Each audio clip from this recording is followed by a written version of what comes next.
네, 오늘 말씀을 나누겠습니다. 오늘 설교의 제목은 말할 수 없는 탄식으로, 말할 수 없는 탄식으로 라는 제목으로 함께 본문을 나누도록 하겠습니다. 오늘 본문의 이 18절의 말씀은 우리가 굉장히 잘 아는 말씀이죠. 생각하건대 현재의 고난은 장차 우리에게 나타날 영광과 비교할 수 없도다.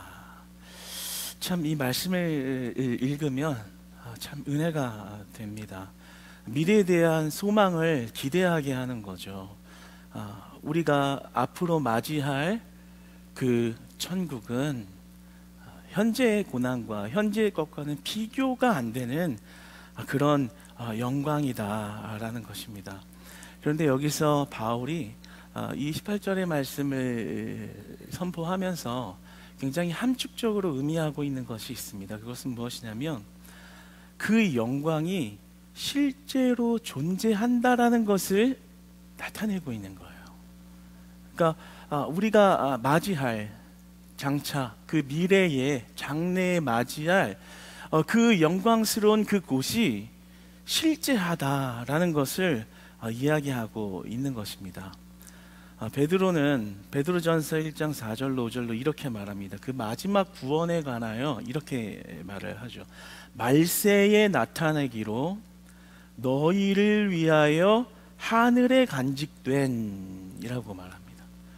그러니까 우리를 위하여, 그러니까 아직 우리가 그곳에 이르지 못했지만 그것을 너희를 위하여, 우리를 위하여 간직되어 있다, 실제하다, 실존한다 라는 말을 하고 있는 것입니다.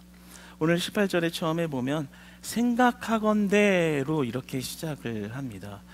이것을 원어의 의미로 풀면 상상이 아닌, 상상하는 것이 아닌 구체화된 확실한 것을 말하는 그러한 용어입니다. 생각하건대, 단언컨대 확실한 것은 그 미래의 영광스러운 곳이 존재한다라는 것을 온전히 드러내고 있는 것입니다. 그래서 우리가 잘 아는 유명한 존 칼빈은 그가 별세할 때 이 구절을 거듭 외우면서 읊조리면서 생을 마감했다고 합니다. 그러니까 확고한, 우리가 영원히 그리스도와 연합하여서 그 죄된 몸에 완전한 해방을 얻고 완전한 자유함을 얻어 무엇 하나 거칠 것이 없는 그 영원한 세계와 시간 속으로 들어가는 것, 그것이 전 우주적이고 영화의 극치가 있는 그곳이 실제한다라는 말씀을 오늘 18절에서 우리에게 분명하게 드러내고 있는 것입니다. 소망찬 메시지고요, 믿음을 가지고 있는 신자들의 위로와 또 기대와 소망의 메시지인 줄 믿습니다. 여러분, 그러니까 천국은 반드시 있는 건 줄 믿습니다. 우리는요, 반드시 천국에 들어가게 될 줄 믿습니다. 우리가 숨을 거둔 그날, 우리의 호흡이 끝나는 그날, 우리가 맞이할 것은 이 세상의 어떠한 것과, 이 세상에 겪은 어떠한 것과 비교할 수 없는 영광을 실제적으로 반드시 누리게 된다는 것입니다. 사랑하는 여러분, 하나님이 귀하게 여기시는 구원의 딸이요, 구원의 아들이요, 우리는 구원의 자녀된 자들인 줄 믿습니다. 여러분, 그 믿음으로 우리가 살아갈 때 기대가 있는 것이고요, 소망이 있는 것이고요, 더 나아가서 현재 우리가 이 땅에서 겪는 고난에 관하여 인내할 수 있는 것입니다. 그래서 19절에서 말씀을 이어 말하기를 피조물에 고대하는 바라고 말을 합니다. 그러니까 우리가 이 땅에서 살아가는 동안에는 고대해야 한다라는 거예요. 어떤 걸 고대해야 돼요? 이 땅에서 잘 살 거를요? 이 땅에서 내가 어떻게 하면 좀 더 잘 살까? 10년 후에 어떻게 하면 내가 좀 더 안정적일까? 20년 후에 얼마나 더 많은 것을 갖춰서 편안하게 이 땅에서 삶을 살아갈까? 중요하겠죠? 필요하겠죠? 그러나 오늘 19절에서 뭐라고 말합니까? 장차 그 미래의 영광을, 그 실제를 아는 너희들은 그것을 이 땅에서 고대하며 살아야 한다라고 말하는 것입니다. 그래서 이것을 고대하다라는 말의 그 원어적 의미는 머리를 쳐들고 기다림이라는 뜻이 있습니다. 머리를 쳐들고, 그러니까 얼마나 이렇게 간절하게 바라는 것이겠어요. 그냥 이렇게 느긋하니 이루어지려니 이런 의미가 아니라 머리를 쳐들고 하늘을 바라보며 고대하며 그날이 속히 오기를, 그 실제를 믿기 때문에 하루빨리 그날이 왔으면 하는 그런 소망 가운데 인내하며 살아가는 것을 말씀하고 있는 것입니다. 그래서 세상의 철학자들은 이 당시에 만물의 실체의 근본을 사색하려고 하지만, 오늘 성경 말씀을 통한 이 바울은 보이지 않는 장래에 관하여 그 실체를 보면서 말하고 있는 것입니다. 오늘 본문 8장은 이 8장만으로 해석하면 안 되고 이 5장과 연결지어서 해석을 해야 합니다. 왜냐하면 그렇게 글의 구조가 그렇게 쓰였기 때문입니다. 5장에 보면 구원에 관하여 신자들의 이 땅의 모습의 삶에 반드시 고난이 있다고 말을 합니다. 오늘 본문에 말하는 이 땅에서의 고난을 겪는 것을 회피하지 않아요. 예수님 믿으면 그럭저럭 잘 살아요, 이렇게 포장하지 않습니다. 예수님을 정말 제대로 믿으면 이 땅의 가치관과 결코 중복될 수 없는 그 영역 때문에 반드시 고난을 받게 된다라는 것을 말을 하죠. 그러면서 8장에 이어서 뭐라고 말합니까? 그 고난을 인내해야 한다라는 것을 말하는 거예요. 왜요? 우리는 그 고난이 전부가 아니기 때문에. 비록 그 고난의 시간을 보내고 있지만 우리는 장차 비교할 수 없는 그 나라, 그 영광을 바라보면서 살아가는 자들이기 때문에 25절에 말하기를, 만일 우리가 보지 못하는 것을 바라면 참음으로 기다릴지니라. 참음으로 기다릴지니라 라고 말씀합니다. 그러니까 우리의 그 인내가 가치가 있다라는 거예요. 그 인내에 소망이 있다라는 거예요. 우리가 인내하는 것이 절대로 헛된 것이 아닌 이유는 우리가 맞이할 영광이 우리가 잠시 이 땅에서 겪는 그 고통으로는 비교할 수 없는 큰 복락과 영광을 누리게 되기 때문에, 비록 지금이 어렵고 마치 지금이 전부인 것 같은 어두운 터널의 시기를 지날지라도 우리가 인내하며 그 고난 가운데 머리를 쳐들고 기다리며 고대하는 것은 바로 비교할 수 없는 영광, 궁극적인 궁극적인 그 구원을 말씀하고 있는 것입니다. 그러므로 사랑하는 여러분, 여러분의 삶에 때로는 너무나도 고통스러운 순간이 찾아왔을 때에도, 그 고통을 이겨내기 어렵다라는 좌절이 여러분의 마음을 압도할 때에도 우리가 다시 한번 인내하며 소망해야 하는 것은 바로 그 나라인 것입니다. 왜냐하면 그 나라는 실제하며 그 나라를 여러분에게 주셨다고 말씀하고 있기 때문입니다. 그러니까 우리가 고난을 당할 때 우리가 연약해서 때로는 그 고난이 전부인 줄 알고 보낼 때가 있어요. 그 고난의 착각의 늪에 빠져서 마치 이 광야가 전부인 것처럼, 마치 여기서 끝이 나는 것처럼, 고난의 그 시간이 내 인생의 전부인 것처럼 여겨질 때가 있죠. 우리의 시야가 좁아질 때.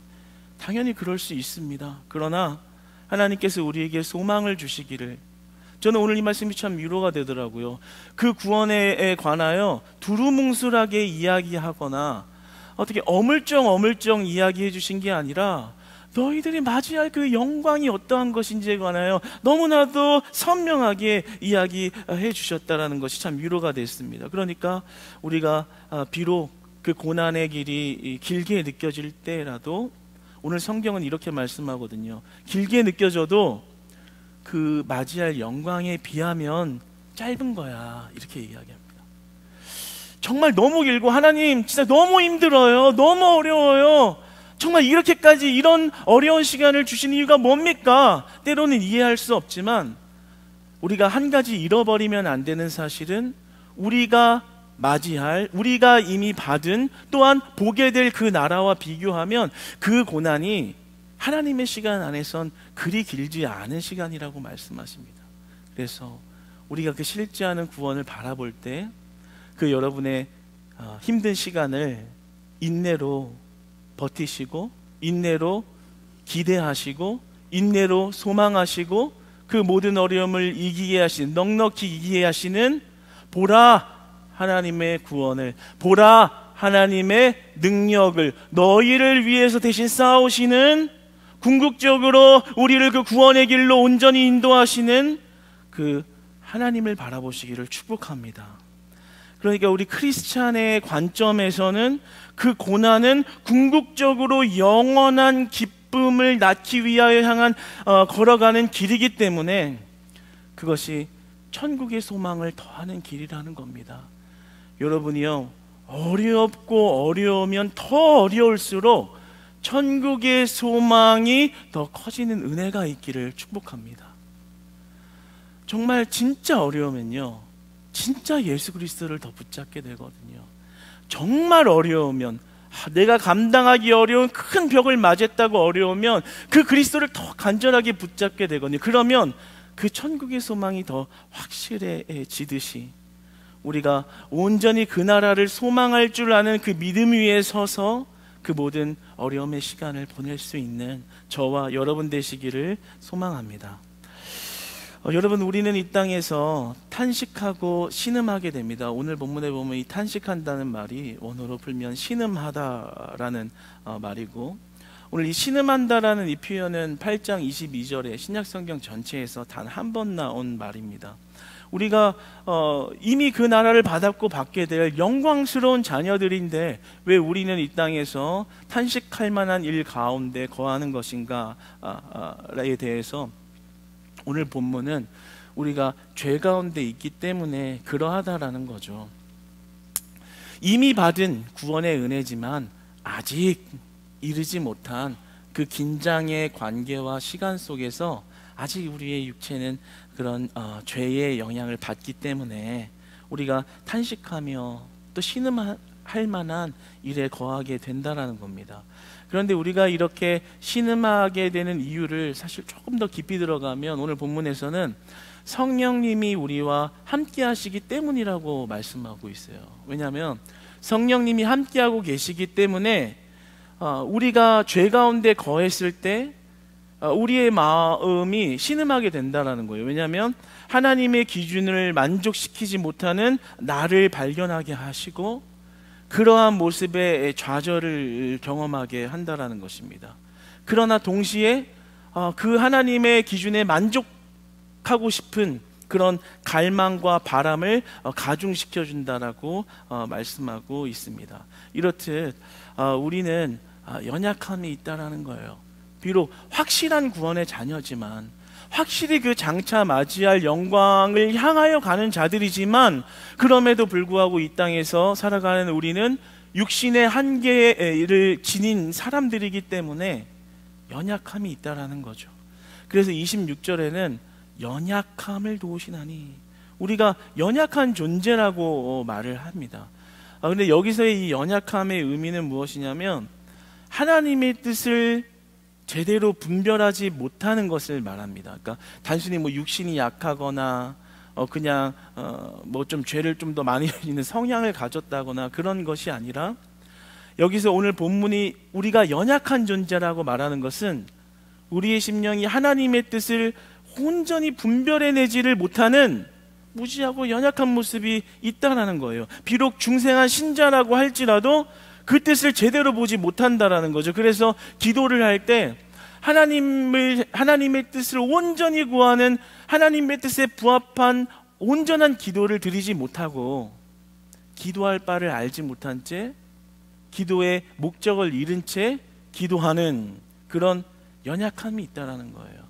물질주의적인 기도, 성공주의적인 기도, 온전히 경제적인 관념에 사로잡힌 기도, 인본주의적인 개념의 기도, 그냥 사람의 마음으로, 사람의 생각으로, 사람의 가치관으로 판단하여 결정을 내리고 기도하는 그러한 연약함이 있다라는 거예요. 여러분, 저는 오늘 저와 여러분이 이 하나님의 말씀을 받을 때 우리 안에 기도가 회복되어진 은혜가 있기를 소망합니다. 우리의 물질주의 사고방식의 기도가 다 허물어지고 예수 그리스도 중심의 기도가 회복되기를 소망합니다. 우리는 하나님의 뜻을 제대로 분별하고 기도하지 못하는 연약함이 있습니다. 예를 들면 오늘 본문에 보면 합력하여 선을 이루느니라, 우리가 되게 좋아하는 말씀이에요. 왜냐하면 뭔가 미래가 소망차잖아요. 그런데 이 말씀을 우리는 단편적으로 해석하기를 그냥 뭐 직장에서 무슨 일이 잘 안 됐으면 합력하여 선을 이루어 앞으로 잘 될 거야, 약간 이런 식으로 곧바로 해석해서 결론을 내리는 경우들이 많아요. 당신이 좋은 파트너를 잃어버렸어, 좋은 친구를 잃어버렸어, 괜찮아, 다 합력해서 선을 이루어 앞으로는 잘 될 거야. 부분적으로는 맞는 말이지만 궁극적으로 오늘 바울이 전하고자 하는 그 메시지는 이게 원뜻이 아니라는 거예요. 원뜻은 뭐냐면 이 합력하여 선을 이룬다라는 것은 하나님이 궁극적으로 그 장차 맞이할 영광을 향하여 나아가도록 선하게 역사하신다라는 거예요. 우리의 삶이 때로는 남들이 볼 때 실패했다고 말하고 가진 것이 없고 내가 계획한 것을 이루지 못했다 할지라도, 또 나에게 주어진 어려움이 이해가 안 되고 하나님이 왜 이런 고통을 주셨는지 이해가 안 가는 그 순간에도 예수 그리스도의 자녀라면, 하나님의 자녀라면 하나님이 한치의 오류나 한 점의 실수 없는 선함으로 역사하고 계시다라는 것을 믿는 것입니다.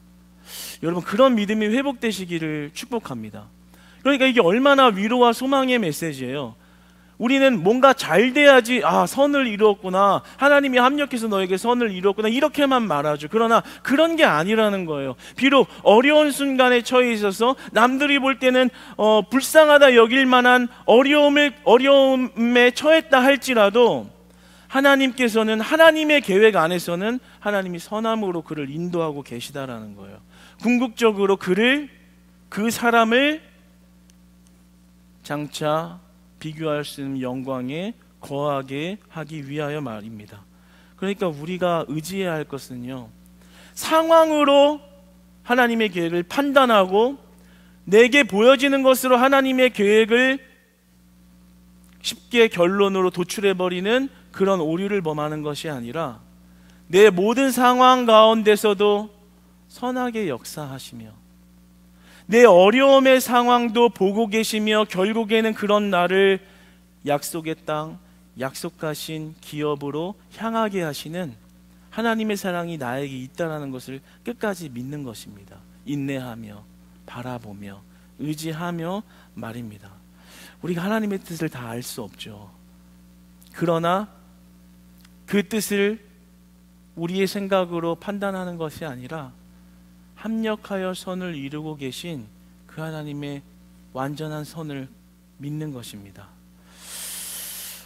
그래서 성령 하나님께서는 우리의 그러한 연약함을 아시기 때문에 우리가 하나님의 뜻을 알지 못하고 우리의 뜻대로 기도하고 또 우리의 뜻대로 행동하고 하나님의 뜻 없이 살아가려고 하는 그런 연약함을 아시기에 오늘 성령 하나님께서 뭐라고 말씀하시냐면 26절에 마땅히 기도할 바를 알지 못하는 우리를 위해서, 그 기도할 바를 알지 못하는 그 우리의 연약함을 위해서 말할 수 없는 탄식으로 도우시고 말할 수 없는 탄식으로 기도하신다고 말씀하십니다. 그러니까 우리가 기도할 바를 알지 못하고 하나님의 뜻을 알지 못하고 우왕좌왕하는 그런 혼란스러운 삶 속에서 우리를 내버려 두지 아니하시고 하나님이, 성령 하나님이 개입하신다라는 거예요. 우리 마음에서 역사하신다라는 겁니다. 순간순간마다요. 어쩌다 한 번이 아니라 그렇게 연약하여 넘어지고 또 실패하고 의심하고 그렇게 넘어지는 우리를 탄식하는 마음으로 하나님 앞에 기도를 하시는데, 그 성령님께서 우리가 다시 온전한 구원의 길을 걷게 하기 위하여 탄식으로 기도하신다고 말씀하십니다. 27절의 말씀을 한번 같이 읽어볼까요? 시작.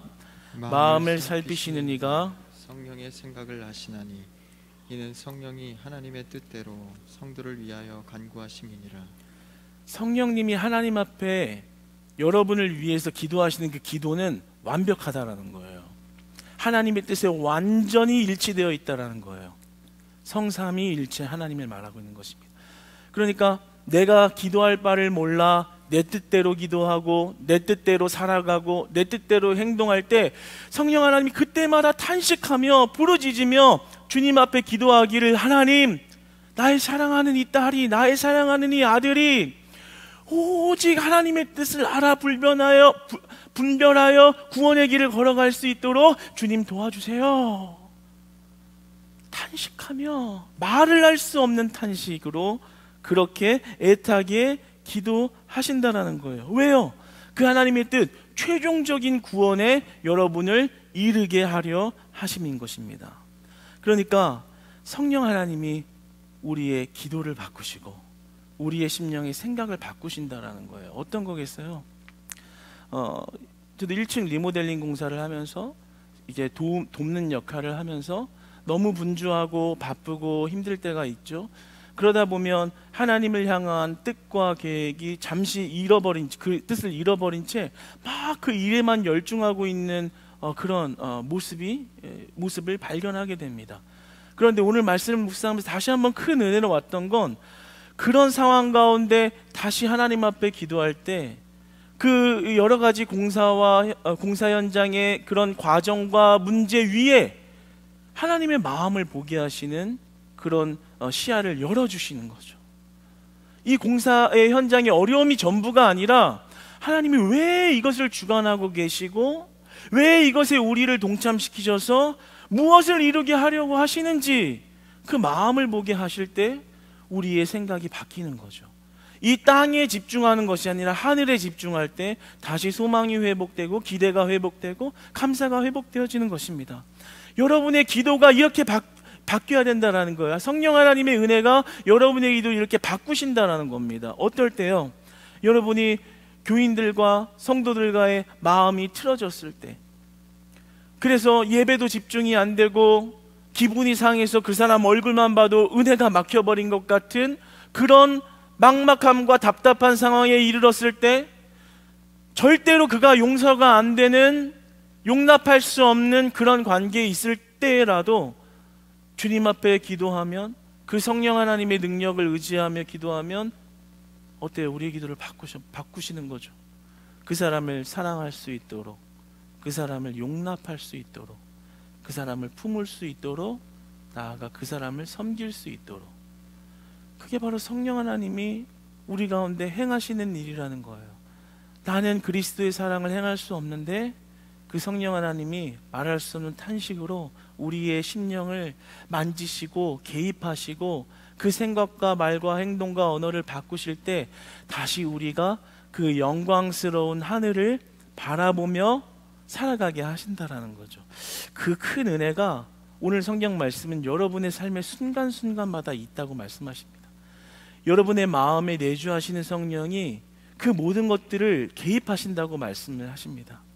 그러니까 여러분이 어려울 때, 마음이 정말 지치고 어려울 때, 그래서 내 힘으로는 도저히 안 되는 것 같은 상황에 마주했을 때 누구의 도우심을 입어야겠어요? 말할 수 없는 탄식으로 우리를 도우시는 성령 하나님의 은혜를 덧입기를 축복합니다. 그 하나님이 여러분의 말을 바꾸실 거고요, 여러분의 행동을 바꾸실 거고요, 지금 그 답답해하고 어려워하는 상황 가운데 다시 천국을 소망 삼게 하시는 믿음을 주신다는 것입니다. 여러분, 그러니까 그 어려움 가운데 소망이 넘치게 하는 그 성령 하나님의 은혜를 덧입는, 그런 성령 하나님을 의지하는, 그 성령 하나님 앞에 내 믿음을 내어드리는 그런 믿음의 순종으로 우리가 다시 서기를 소망합니다. 성령 하나님께서 말할 수 없는 탄식으로 그렇게 탄식하신대요. 여러분은 여러분의 삶의 주변에서 여러분의 안타까운 처지를 위해서 정말 진심으로 탄식하는 사람들이 몇 분이나 계신가요? 정말 말할 수 없는 탄식을 하는 그런 사람이 두세 명, 세네 명 이렇게 있다면 정말 그 사람들은 여러분을 정말 사랑하는 사람일 거예요. 너무 사랑하기 때문에 그 안타까운 처지가 말할 수 없는 탄식으로 나오는 그런 귀한 사람일 겁니다. 마찬가지로 우리가 기도할 바를 알지 못하고 헛된 것을 구하고 하나님의 뜻을 분별하지 못한 채 그저 살아가는 그 무지한 모습, 연약한 모습을 성령 하나님은 안타까워하신다라는 거예요. 말할 수 없는 탄식으로 우리를 도우신다라는 거예요. 그러니까 성령 하나님의 은혜를 입으면 하늘의 평안이 넘치는 것입니다.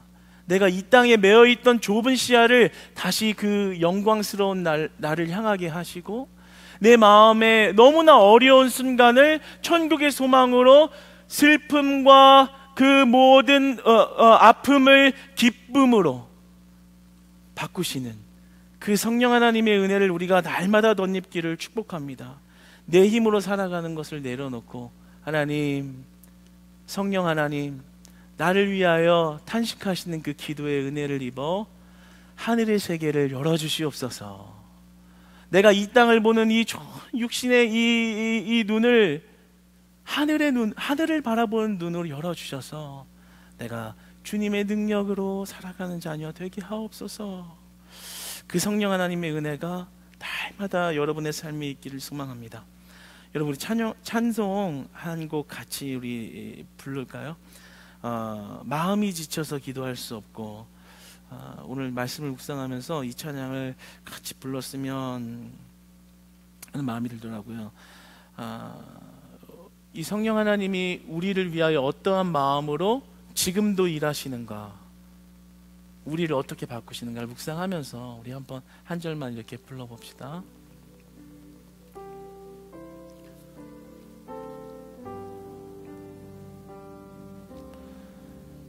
마음이 지쳐서 기도할 수 없고 눈물이 빗물처럼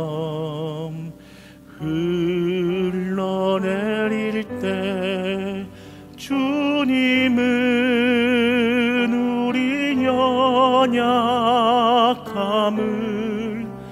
아시고 사랑으로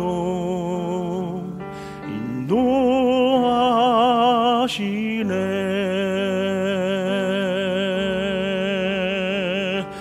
누군가 널 위하여,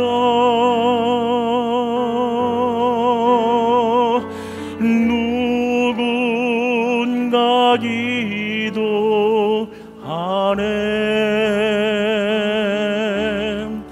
내가 홀로 외로워서 마음이 무너질 때 누군가 널 위해 기도하네. 우리 후렴 한 번 더. 누군가 널 위하여,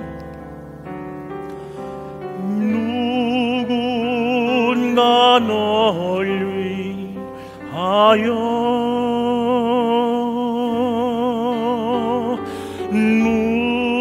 누군가 기도하네.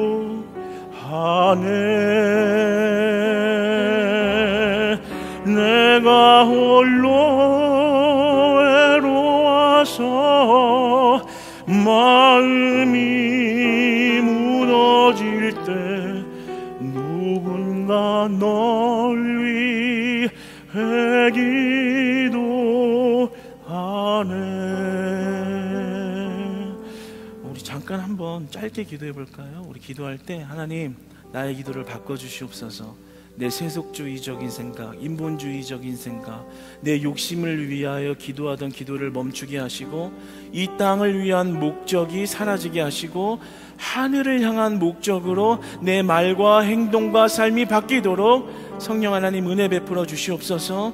내 어려운 상황을 아십니다. 그러나 그 연약함을 도우시며 다시 하늘의 소망으로 채우시는 그 놀라운 은혜로 내 심령을 회복시켜 주시옵소서. 우리 한번 같이 기도하면서 나아가겠습니다. 사랑의 하나님 아버지, 감사드립니다. 하나님, 때로는 우리가 너무나도 연약하여서 기도할 바를 알지 못하고 기도할 수도 없는 때를 맞이할 때가 있습니다.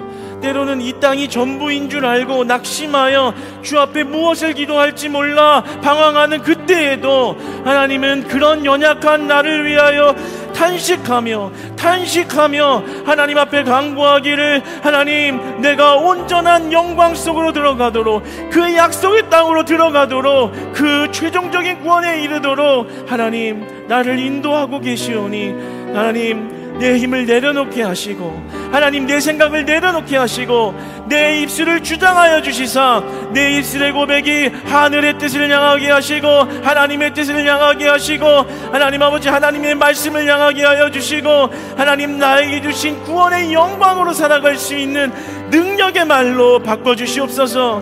하나님 우리의 연약함을 돌보시고 긍휼히 여기시고, 하나님 우리의 기도를 바꾸시사 이제는 천국의 소망이 우리 안에 날마다 넘치도록 은혜 베풀어 주시옵소서. 예수님의 이름으로 기도드립니다. 아멘. 여러분, 말씀을 맺겠습니다. 오늘 말씀에서 하나님의 뜻을 요약하자면, 하나님은 우리를 창조하시고 그리고 우리를 도우셔서 그리고 그 최종적인 영광으로 들어가게 하도록 일하고 계신다, 이 말씀을 하고 계신 것입니다. 그래서 미리 알았다, 미리 알다라는 말을 쓰시는 겁니다. 뭐냐면 우리의 삶으로 들어오셔서 돕겠다라는 거예요. 우리의 연약함을 아시기 때문에, 너네의 힘으로, 우리의 힘으로는 할 수 없다는 것을 알기 때문에 우리의 삶으로 들어오셔서 그 연약함을 도우시고 최종적으로는 그 영화로움에 들어가도록, 크리스찬의 마지막 목표, 그리스도의 형상을 닮아 온전히 그리스도와 연합하여 화함을 얻는 것, 그것에 이르도록 우리의 삶을 붙드시겠다는 겁니다. 그러니까요, 이제 내 힘을 내려놓고, 내 생각 내려놓고, 내 욕심 내려놓고 성령 하나님의 은혜를 덧입으면 정말 누구도 할 수 없는 하늘의 축복이 여러분들의 삶을 축복하실 줄 믿습니다. 여러분의 삶을 채우실 줄 믿습니다. 구원의 소망으로 살아가는 은혜의 삶이 지금 이 시간부터 다시 회복되기를 주님 안에서 진심으로 소망합니다.